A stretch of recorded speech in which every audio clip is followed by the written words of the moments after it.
Olá pessoal, tudo bem com vocês?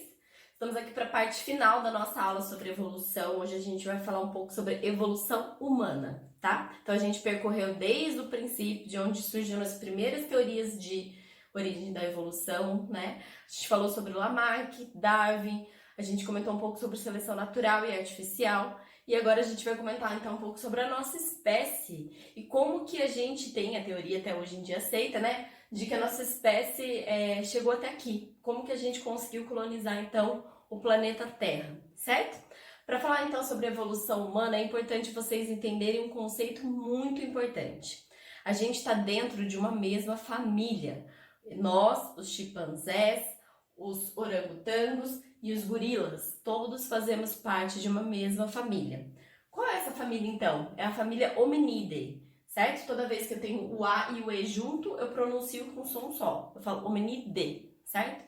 Essa é a nossa família. O que quer dizer isso? A gente tem um parentesco com eles lá atrás, né? Algum ancestral comum que a gente dividiu da nossa linhagem evolutiva. Vamos entender melhor sobre isso quando a gente for falar sobre classificação de seres vivos, tá? Mas só para vocês já entenderem.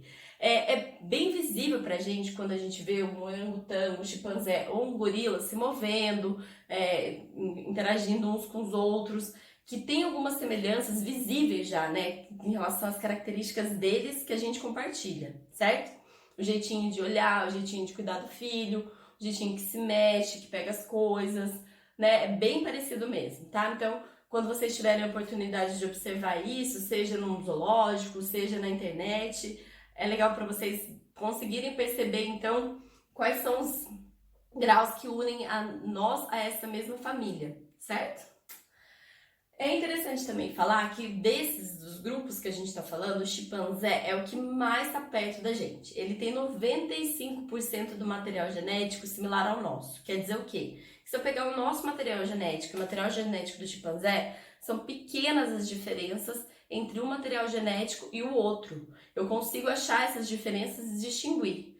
Mas o que será que fez então o chimpanzé não conseguir falar, não conseguir, né, se movimentar, andar, ter os hábitos sociais que a gente tem? E por que a gente evoluiu tanto nessa linhagem? Só pelos 5%, né?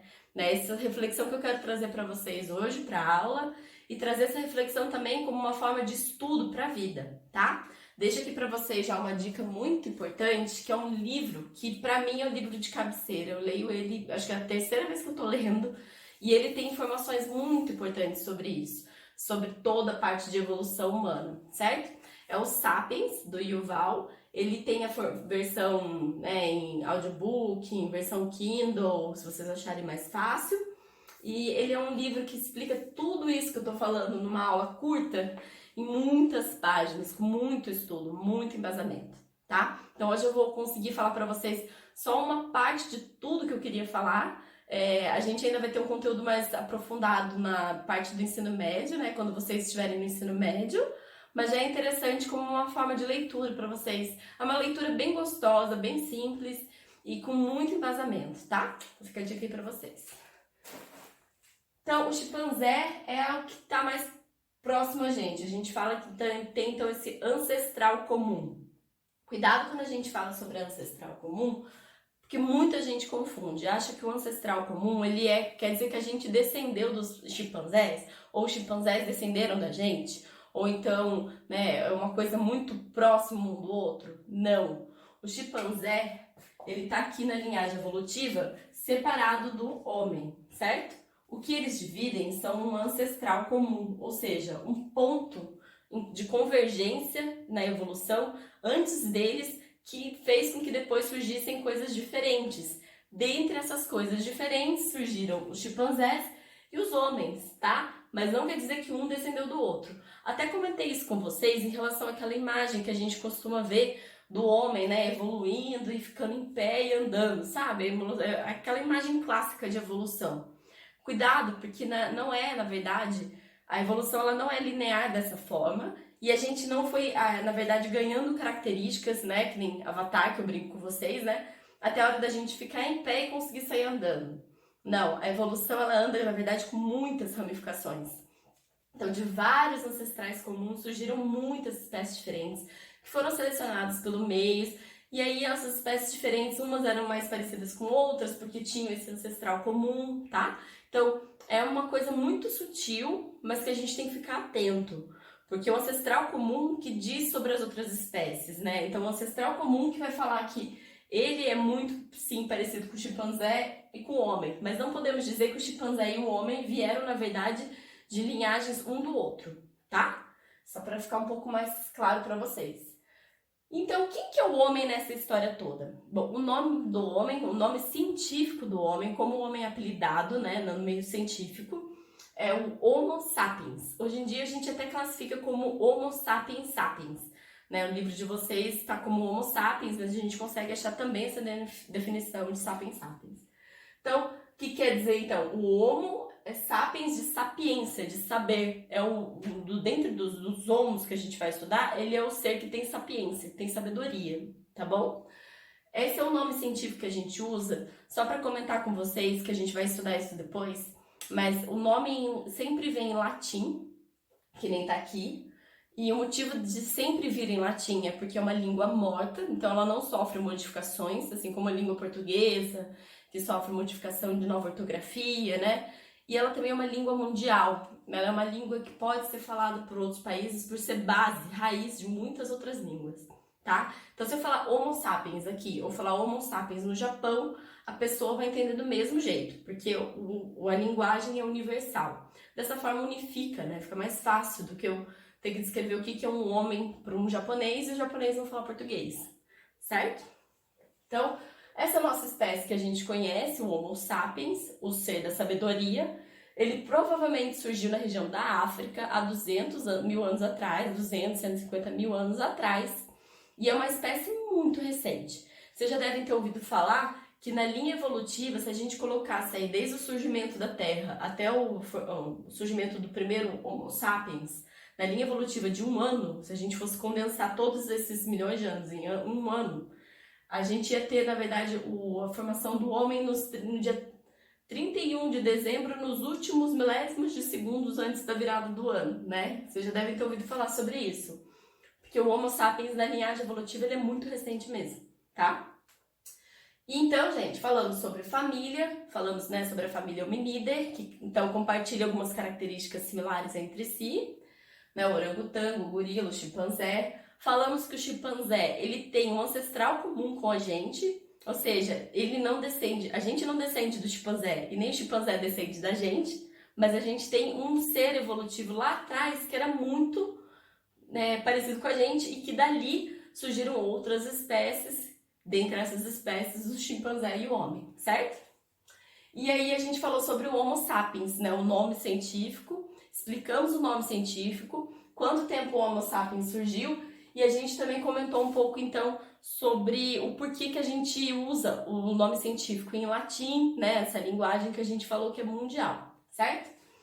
Aí, só para já adiantar um pouco para vocês, então, sobre o Homo sapiens, a gente também tem outras espécies de Homo, né, que a gente chama, né? O Homo, na verdade, esse primeiro nome aqui, ele é conhecido como gênero. O segundo nome só é conhecido como espécie. Ou seja, o gênero aqui, ó, Homo sapiens, Homo neanderthalis ou Homo erectus, o gênero é o mesmo, mas a espécie é outra. Homo sapiens, né, neanderthalis erectus, certo? Quer dizer o que então? Que eles compartilham características muito similares, mas eles não são capazes de cruzar entre si e gerar descendentes férteis. Então, eu tô falando aqui de espécies bem ancestrais a nós, bem antigas, certo? Neanderthalis, o homem neandertal, o erectus, que era uma linhagem que surgiu depois, que já era do homem com a coluna ereta, por isso que falava erectus, certo? Eles são seres muito parecidos com a gente, mas eles não eram capazes de reproduzir entre si e gerar descendentes, certo? Um exemplo disso, só para vocês já imaginarem por que gênero e espécie, né? Eu tenho gêneros iguais e espécies diferentes no nosso cotidiano. Um exemplo bem prático disso é do cão e do lobo. O cão, ele é Canis familiaris, gênero Canis, espécie familiares, né? Canis familiares, na verdade a espécie a gente sempre lê com gênero junto, tá? O lobo é Canis lupus. O lobo e o cão têm o primeiro nome muito parecido, que é o gênero, né? Canis. mas eles têm o sobrenome, que é a espécie, diferente, familiares e lupus. O que isso quer dizer?